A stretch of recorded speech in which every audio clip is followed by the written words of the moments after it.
A new playing surface will soon be reality at Jerry Brewer Alumni Stadium. More on that. Plus, Jasper Mayor Terry Seitz is tonight's guest for Monday with the Mayor, and Courtney Canese talks Mentors for Youth tonight on Inform. All of that and much more is up next here on the 18 WJTS News.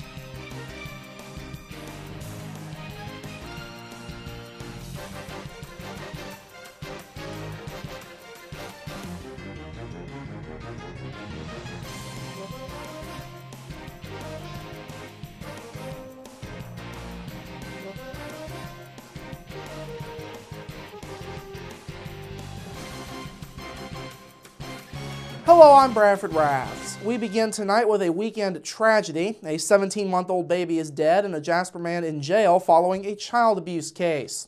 At around 4 o'clock Saturday morning, Jasper police were called to the emergency room at Memorial Hospital to investigate the possible physical abuse of a 1-year-old boy. Police say the child was brought to the ER at around 12:30 on Saturday morning. Police found that the boy, 17-month-old Xavier Miller, had severe facial burns, bite marks on his arm, cuts to his upper lip, and had suffered a severe life-threatening brain injury. Police further found that 21-year-old Charles Hope had been caring for the boy at the time the injuries were sustained. Miller was airlifted to Corsair Children's Hospital in Louisville for further treatment of his injuries. Police say Miller succumbed to those injuries just before 7:10 Saturday morning. Meanwhile, Hope was booked into the Du Bois County Security Center. He originally faced a level 3 felony for aggravated battery. However, due to the death of the child, police upgraded the charge to a level 1 felony for aggravated battery, causing the death of a child under the age of 14. Jefferson County, Kentucky medical examiner Dr. Jeffrey Springer says Xavier Miller died of blunt force trauma to the head. Springer ruled the cause of death a homicide. Jasper Police Detective Sergeant Rick Chambers tells 18 News that this case is still under investigation. Hope's initial court appearance took place this morning. He was ordered held without bond, and the initial hearing will continue at 10 o'clock tomorrow morning. A traffic stop on Jasper's south side led to the arrest of a Pike County man on drug charges. At 9:35 this morning, Jasper police pulled over a vehicle driven by 22-year-old Jesse Evitz of Winslow for speeding along US 231 just south of Division Road. K-9 units from the Jasper Police Department and the Du Bois County Sheriff's Department were also called in to assist. After one of the K-9s indicated that illegal drugs and/or narcotics were in Evitz's vehicle, officers then searched it. The search found marijuana, drug paraphernalia, and a controlled substance. Police say Evitz did not have a prescription for that substance. They say Evitz also had a prior conviction for possession of marijuana. Evitz was arrested and booked into the Du Bois County Security Center. He is facing Class A misdemeanors for possession of marijuana, possession of paraphernalia, and possession of a controlled substance. Jasper's Memorial Hospital and Healthcare Center is among those that have implemented visitation restrictions in light of this year's flu outbreak. The restrictions became effective today.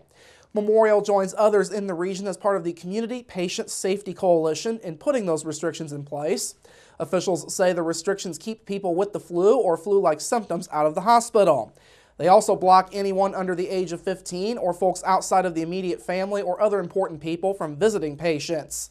Other hospitals in the area who are joining Memorial Hospital with the restrictions include Davies Community Hospital, Deaconess Health System, Perry County Hospital, St. Mary's Health, and Health South of Evansville. Now, anyone who visits Memorial Hospital or any of the others in the area is being asked to frequently wash their hands. They are also asked to wear protective face masks as directed. Du Bois County continues to have the lowest unemployment in the state, but the numbers are rising.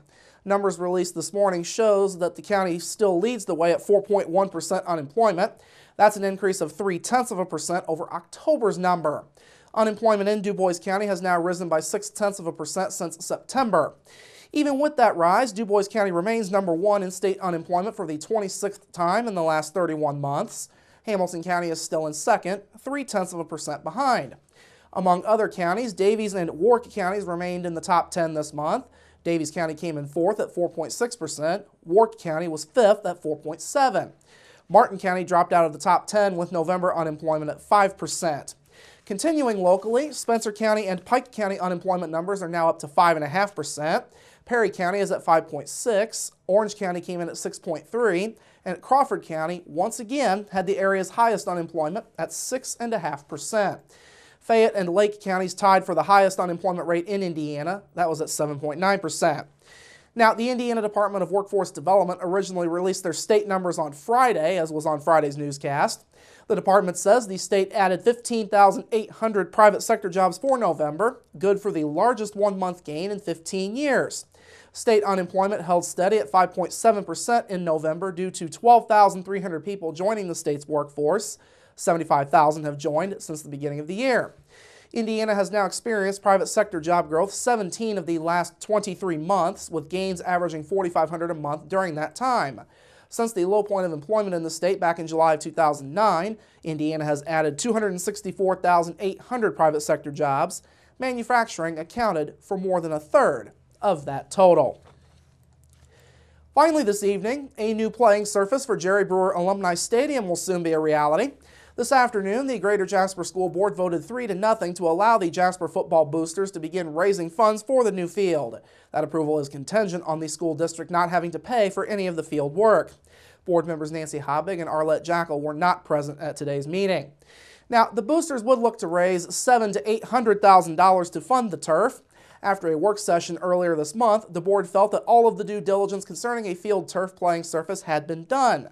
The work session came about amid health concerns following an NBC News story that linked rubber in the turf to cancer. In the end, Superintendent Dr. Tracy Lori says there was enough information for this project to go forward. I think for the 3 board members who were here and who had the opportunity to vote on this, I think that they felt that they have gone through, read, and researched as much information, and they felt comfortable in their decision. Another key selling point for the board was the life of the new surface. Board member Ken Schnaus pointed out that if the surface was installed by someone other than the school district, it would likely last several years longer. The football boosters will now look to negotiate field naming rights to businesses or individuals in their efforts to fund the new turf. Several years back, the stadium itself was named after Jerry Brewer, the longtime football coach who guided the Wildcat program for 44 years. Again, that would not change, as the naming rights would be for the playing surface only. The playing surface is among several improvements that the boosters are seeking to make to the 53-year-old stadium in the years to come. All right, coming up after the break, Terry Seitz is back for Monday with the Mayor, plus your local forecast, sports with Kurt Guxell, and Inform with Courtney Canese.